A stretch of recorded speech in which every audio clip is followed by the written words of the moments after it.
Om Swastiastu, halo semuanya. Perkenalkan, saya Cecilia Marcella, dokter adaptasi di Fakultas Kedokteran Universitas Udayana, RSUP Sanglah di Departemen Anestesiologi dan Terapi Insentif.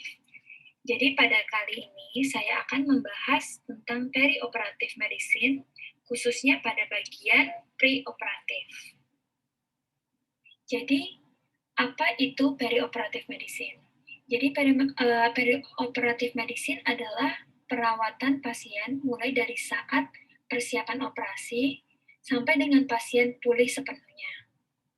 Di mana ini di luar tindakan operasi dan prosedur yang akan dijalankan. Tujuan dari perioperatif medicine adalah untuk menyiapkan pasien sebelum, pada saat operasi, dan juga setelah operasi untuk mencapai kondisi pasien yang ideal, sehingga bisa menyelesaikan proses pembedahan dan anestesi yang baik. Lalu tahap dari perioperatif medicine itu sendiri dibagi menjadi 3. Satu adalah preoperatif, yang artinya persiapan sebelum operasi. Lalu intraoperatif, ini merupakan fase pada saat dilakukannya operasi. Dan ketiga adalah post-operatif, yaitu setelah operasi.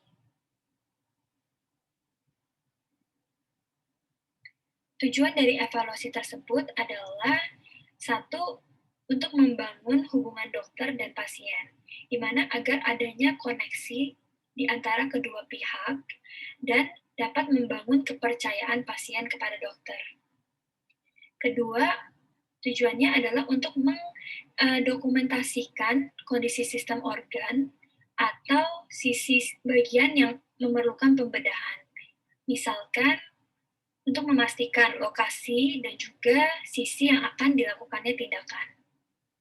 Ketiga adalah untuk penilaian status kesehatan pasien secara keseluruhan, baik dari status generalis dan juga dari tanda-tanda vital.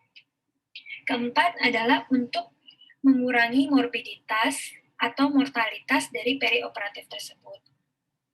Kelima, untuk mengungkap kondisi yang berpotensi untuk menyebabkan masalah selama dan juga setelah operasi. Dan juga dapat menentukan risiko perioperatif. Keenam adalah untuk membantu menentukan rencana perawatan perioperatif yang tepat, mulai dari pemilihan obat-obatan, premedikasi, dan juga intra, dan juga pasca operasi. Ini juga menentukan apakah pasien memerlukan intensive care pasca operasi. Yang ketujuh, untuk memberikan edukasi kepada pasien. Ke-8, dengan melakukan evaluasi perioperatively, persiapan operasi akan lebih terorganisir, sehingga dapat mengurangi biaya atau lama rawat inap dan juga risiko pembatalan operasi, sehingga kepuasan pada pasien akan meningkat.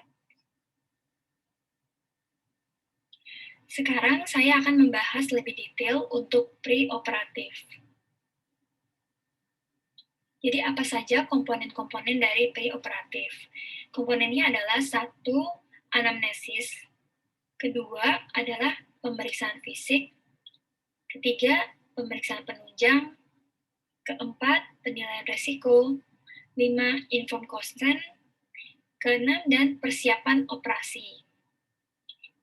Jadi pada anestesi biasanya akan dilakukan evaluasi sebelum operasi. Jadi kapan kita atau anestesis harus melakukan evaluasi? 1, saat beberapa hari sebelum operasi.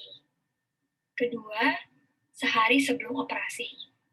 3, sebelum masuk kamar operasi. Keempat, di kamar persiapan bedah. Dari anamnesis, biasanya proses anamnesis itu dilakukan seperti pada umumnya, di mana mengandung Secret 7 and Basic 4. Dan untuk anamnesis khususnya, biasanya akan ditanyakan penyakit penyebab operasi, lalu riwayat pengobatan, atau operasi sebelumnya dan ataupun tindakan-tindakan lainnya yang pernah dilakukan oleh pasien.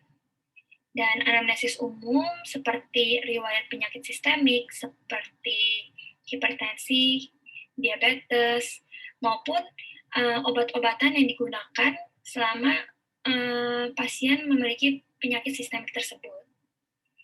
Lalu akan ditanyakan juga tentang riwayat pengobatan, alergi terhadap obat-obatan, riwayat operasi, dan juga riwayat sosial. Untuk pemeriksaan fisik akan dilakukan tanda-tanda vital, status generalis, dan juga fisik khusus. Dari pemeriksaan fisik yang telah saya sebutkan, pemeriksaan tanda vital berupa tekanan darah, nadi, respiratory rate, suhu, dan juga nyeri. Dan pemeriksaan status generalis berupa tingkat kesadaran dengan menggunakan GCS, dan juga akan dilihat status psikologi dari pasien tersebut, dan juga status gizi dengan menggunakan body mass index, dan pemeriksaan sistemik berupa B6, yaitu brain, breath, blood, bowel, bladder, and bone. Next adalah untuk pemeriksaan fisik khusus, di mana kita menggunakan sistem Lemon. Jadi L merupakan look externally, di mana kita harus melihat apakah adanya trauma wajah, lidah, dan juga lain-lain. Untuk A, itu evaluate 332 rules. Apa artinya? Jadi jarak gigi seri atas dan bawah harus paling sedikit 3 jari. Dan juga jarak hyoid sampai ke mental itu harus paling sedikit 3 jari. Dan jarak tiroid menuju ke dasar mulut harus 2 jari. Dan M adalah Malipati score, di mana ini akan saya bahas di slide berikutnya. Karena Malipati score itu merupakan prediktor kesulitan intubasi pada pasien yang akan menjalani operasi dengan general anestesia. Untuk O, itu adalah obstruksi. Lihat apakah adanya abses peritonsilar atau abses epiglottis. Dan N adalah untuk neck mobility, di mana kita harus melihat mobilitas leher apakah ada terhambat. Selanjutnya akan saya bahas tentang malampati, di mana malampati ini dibagi menjadi 4 kelas. Kelas 1 di mana terlihatnya palatum mola, uvula, pilar anterior dan posterior.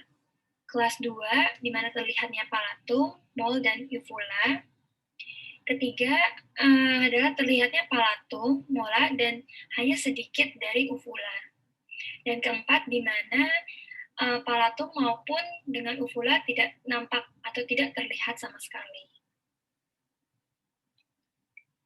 Dari pemeriksaan penunjang, apa saja yang harus kita lakukan adalah 1. Pemeriksaan rutin dan juga pemeriksaan khusus. Dari pemeriksaan rutin, dapat dilakukan pemeriksaan darah lengkap ataupun urin.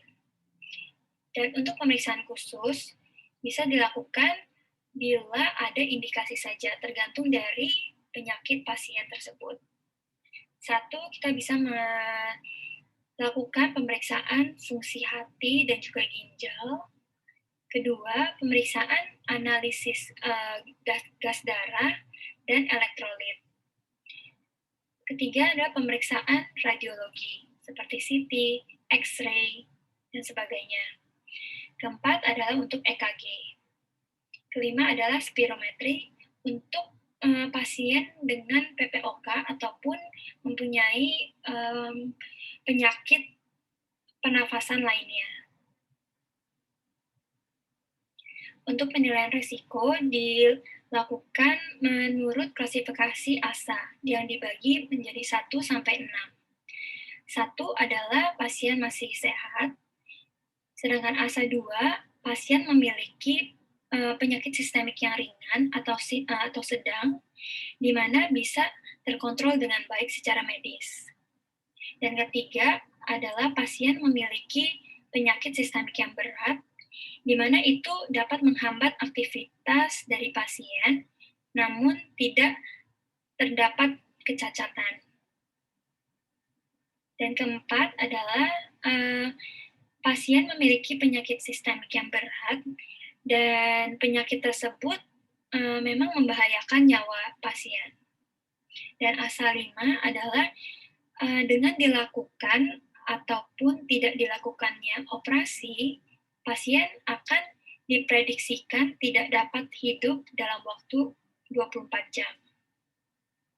Dan asa keenam adalah pasien yang namun telah meninggal dunia dan dideklarisasi sebagai brain death patient, di mana organnya itu akan didonorkan.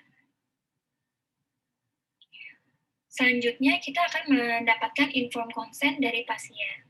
Biasanya, alur dari mendapatkan informed consent dari pasien adalah satu, kita harus memberitahukan identitas dokter dan juga pasien. Kedua, untuk mendiagnosis penyakit tersebut. Ketiga, untuk merencanakan tindakan. Keempat, untuk memberitahukan apakah tujuan dari tindakan yang kita pilih. Next adalah untuk memberitahukan resiko dari tindakan tersebut. Lalu kita juga harus memberitahukan komplikasi dan juga prognosis dari tindakan tersebut.